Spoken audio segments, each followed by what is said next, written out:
Michigan.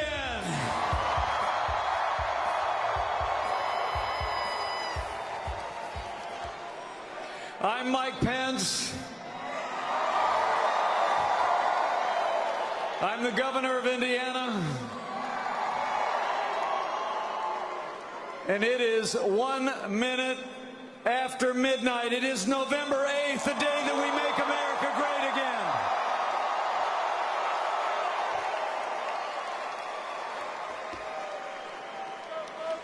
I can report to you, he just landed, and he's on his way here. I'll tell you, it's incredibly exciting for me and my family to be with you. To have been invited a little more than 3 months ago to run and serve as the next Vice President of the United States of America. And I joined this campaign in a heartbeat because you have nominated a man for president who never quits, who never backs down. He is a fighter. He is a winner. And until very recently, it seemed like he was out there fighting all on his own. But now this movement is coming together. Michigan is coming together. We're going to make Donald Trump the next president of the United States of America. You know, I really do believe Donald Trump literally embodies the spirit of America. Strong, freedom-loving, independent, optimistic, and willing to fight every single day for what he believes in and for what will make America great again.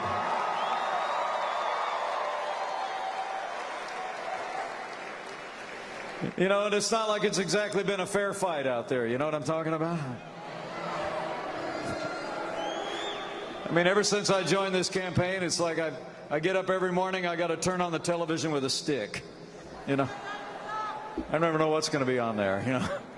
It's like the media's out there doing half of Hillary Clinton's work for her every day. It's like it's 2-on-1 out there, Michigan.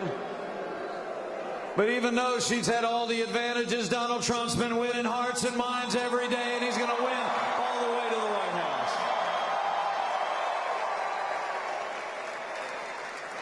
Remember about a week ago? What a difference a week makes, isn't it? Remember how the media was all reporting this thing was all but over, right? I mean, Hillary Clinton was naming cabinet appointments. Remember that? I mean, she was measuring curtains in the Oval Office or something. And then the American people showed up. You with me? I don't think Michigan was ever fooled. I mean, the truth is, we're leading in one national poll after another, and it is wheel to wheel here in the state of Michigan. And we're going to make America great again. You know, she may have the money, the media, and the special interests on her side, but we got something a little more powerful, don't we? We got a basket of the American people that are saying enough is enough. And we're going to make America great again. You know, the truth is the groundswell of support here in Michigan and all across the country is evidence of the fact that more and more Americans every day have come to realize this is not so much a choice between two people. It's a choice between two futures. So let me tell you where I stand. I choose a stronger America.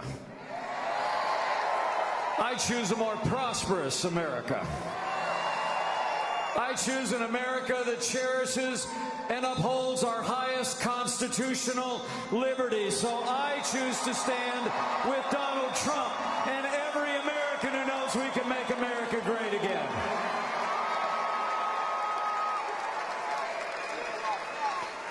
You know, the truth of the matter is, I think the American people have just had enough. You know, I think they've especially had enough of the fast and loose ethics of Hillary and Bill Clinton. Am I right? I mean, you know, it's almost hard to keep up. It's almost hard to keep up with these things, isn't it? But let me see if I can help you out. So while she was Secretary of State in charge of all the foreign policy of the United States over here, she had a private foundation that was taking millions of dollars in contributions from foreign governments. And then in between those two things, she had this private server, right? Apparently just to keep all that stuff out of the public domain. And when the media found out about the private server, she used high technology and hammers to try and get rid of all of it. I mean, this summer, the FBI actually confirmed that she had classified information on that server, right? Exposing it potentially to being hacked by foreign powers, compromising our national security. But they ended up deciding that that was just, in their words, extremely careless, and they proceeded not to go forward. And a day or two ago, the FBI announced that they had, quote, not changed their conclusions. But you know, there's an old saying that facts are stubborn things. So let me give you a couple of facts, all right? Fact number one. Mishandling classified information is a crime. All right? Just is. And here's what we know. Hillary Clinton said she never sent or received any classified information. The director of the FBI testified before Congress that, quote, there was classified information sent. Hillary Clinton said that there was nothing marked classified on her emails sent or received. Director Comey said before the Congress of the United States, that's not true. Hillary Clinton said, I did not email any classified information to anyone on my email, and the director said there was classified information emailed. We also found out that the FBI, that aides at the State Department actually offered the FBI a quid pro quo to change the classified status on some documents on that server. And then we found out this weekend that Hillary Clinton had her maid printing off sensitive government documents from her private email. You know, let me say this, men and women of Michigan, here on this election day, the first hour of that election day, if only for their decades of self-dealing, the politics of personal enrichment, pay-to-play, mishandling classified information, compromising our national security, and outright corruption, we must decide here and now that Hillary Clinton will never be elected President of the United States of America. It's reason enough. The American people are sick and tired of pay-to-play politics, and it's exactly the kind of politics that's going to come to a crashing halt when Donald Trump becomes President of the United States.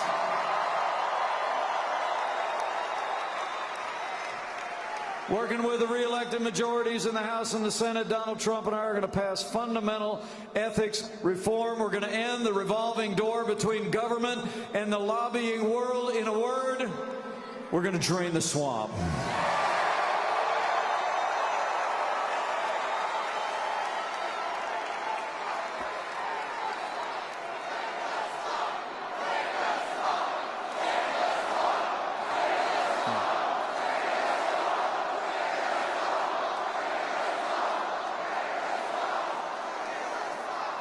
You know, the truth of the matter is, today is the day that the American people can put an end to decades of Clinton corruption and close the history books once and for all on the Clintons by electing Donald Trump as President of the United States.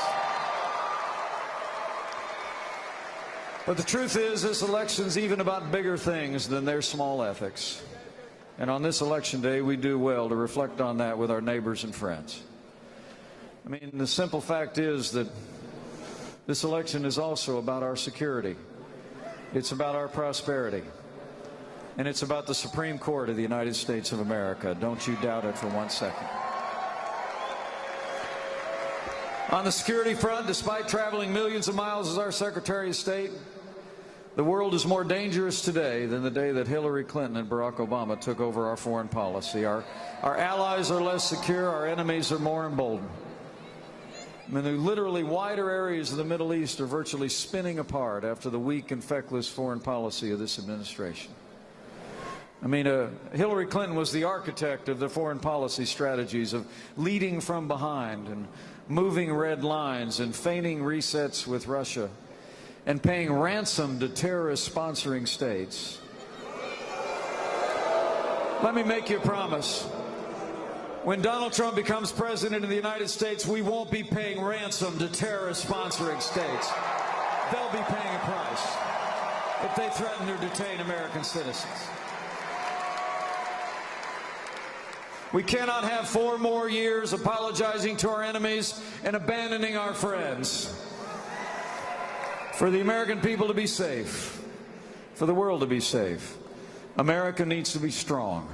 And Donald Trump will lead on the world stage with American strength.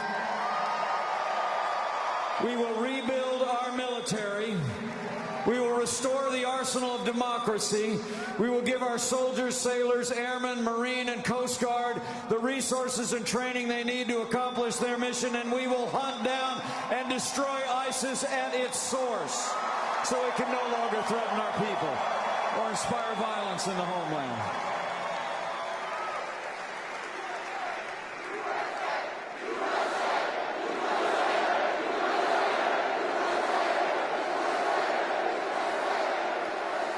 This election is about our security, but it's also about our prosperity.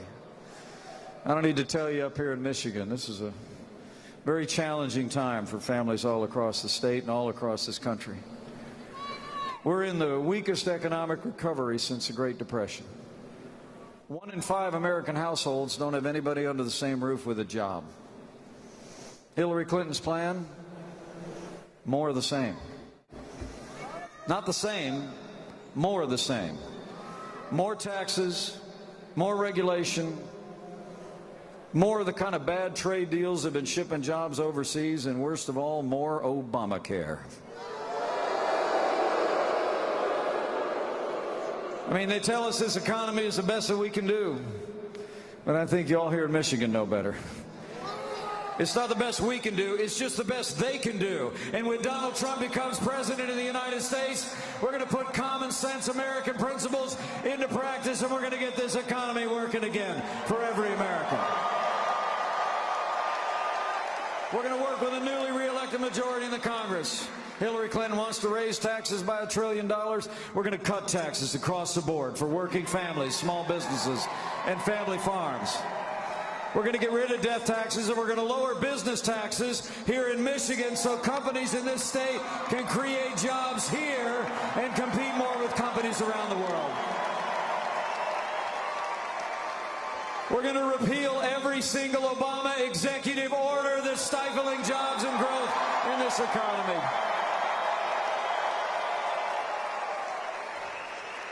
And when Donald Trump becomes negotiator-in-chief, the days of seeing American jobs heading south of the border and heading out of town are over.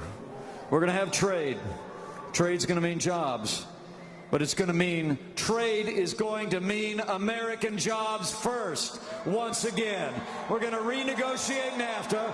We're going to get out of this Trans-Pacific deal, and we're going to hold our trading partners accountable to the promises they make to the people in the most powerful economy on earth. We're going to have trade that works for the American worker first. And lastly, when Donald Trump becomes president of the United States, we're going to repeal Obamacare lock, stock, and barrel.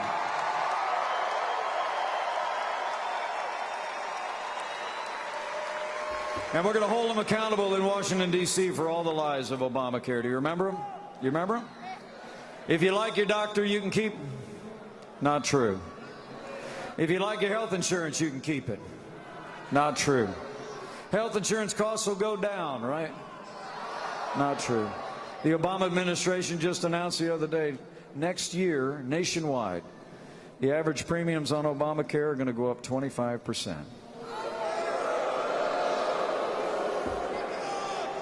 And remember that what Hillary Clinton said earlier this year, she said, you know, before they called it Obamacare, they called it Hillary Care.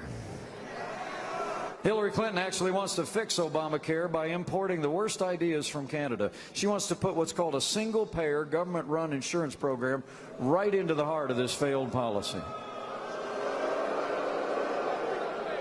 You know, my favorite line, though, came from President Obama himself. He actually compared Obamacare about a week ago in Florida to the Samsung Galaxy 7 phones that spontaneously burst into flames. Did you know he did this? He did, huh? Here's what the president said, if you missed it. He said, quote, "When one of these smartphones has a few bugs, you don't pull it off the market. They upgrade it, they fix it. Unless it catches fire, then they pull it off the market." Well, what a coincidence, Mr. President, because that's exactly what we're going to do with Obamacare. We're going to pull it off the market so it stops burning up our wallets. And Donald Trump's not just going to repeal Obamacare, we're going to replace it. Not with more government, but with more choices. We're going to let the American people buy health insurance across state lines, the way you buy life insurance, the way you buy car insurance. We're going to use the power of the free market in this country to drive down the cost of health care. That's how you solve problems the American way.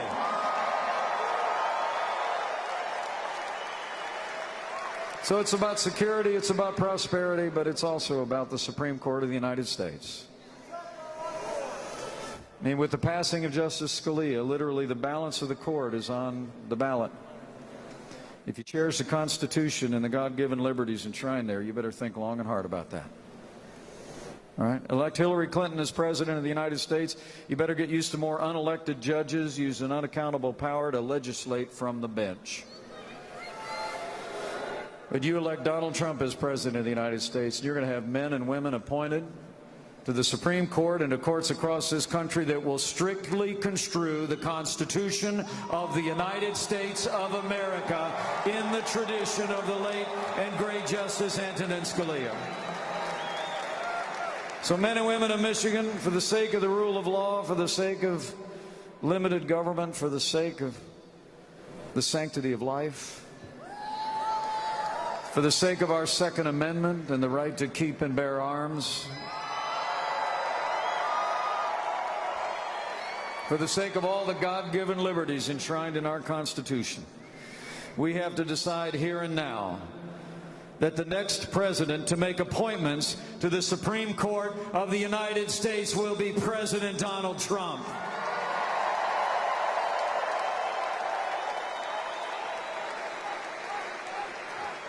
So on this election day, and how cool is it to see all of you out tonight? It's after midnight. It is November the 8th, the day we make America great again. I just would encourage you as his motorcade heads this way. And I'm going to pop back out and introduce the man himself. But I want to encourage you to do three things on this election day. Number one, vote. Bring a friend. Friends don't let friends vote alone. Go exercise that franchise that has been bought at such a high price and preserved through the generations for you. And vote to bring real change to America by making Donald Trump the President of the United States.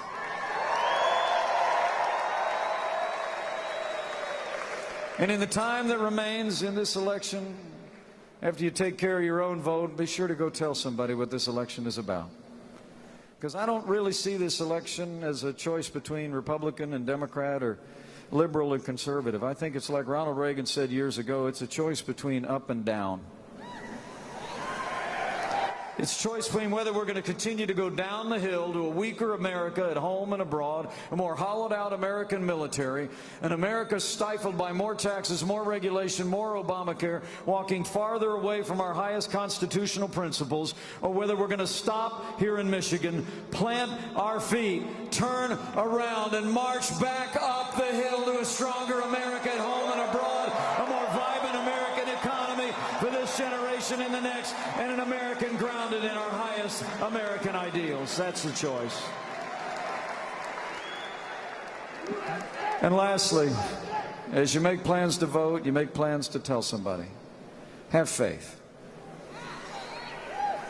Have faith in the people of Michigan and the American people to choose right. I mean, I truly do believe as you study the long and storied history of this country, you find that every time the American people have had a clear choice between a future built on our highest ideals and built on American strength, the American people will choose American ideals and American strength every single time. So have faith in our people. And if you're of a mind to exercise that other kind of faith, I encourage you to do that too. If you do like Karen and I do from time to time, you bow the head or bend the knee, it'd be a good time to do it in these challenging times. But let me be clear on this point. When I encourage you to pray, I'm here for the ticket, I'm here for the team, I'm here for the movement, but on this one, I think Abraham Lincoln had it right. Abraham Lincoln was asked in his time if he thought God was on his side. And Abraham Lincoln said, you know, I rather concern myself more with whether we're on God's side than that God is on our side. So just pray for our country. Pray for America. Because America matters. It truly does.